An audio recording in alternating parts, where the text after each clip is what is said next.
Because nobody's been worse to Israel than President Obama and Biden. Nobody. Nobody's been worse. Look at the Iran deal. It was the worst thing that ever happened to Israel. And they never moved the embassy to Jerusalem, thereby making Jerusalem the capital of Israel, which I did, and neither did any other president. And I understand why. They campaign on it, campaign. Every president said they were going to do it. No president did it until I came along. And the pressure, and I will tell you, the pressure from other parts of the world was enormous. And I've told the story a few times where I just turned off my phone, and when the king calls, and this one calls, and that one calls, we're calling about Israel. I say, tell him I'll get back in a couple of days. Right? I'll get back in a couple of days. I'll be in next week.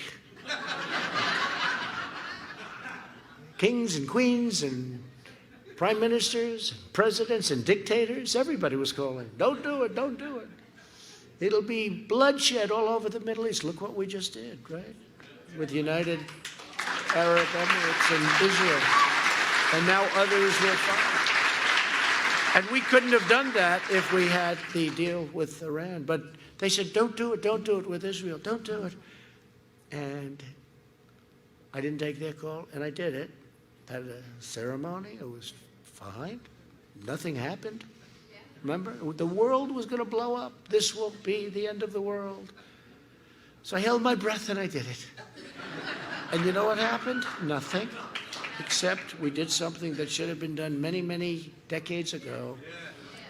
And every president violated their promise, their campaign promise, except me. And I did it. And by the way, I added in Golan Heights. That was a big one, too, by itself.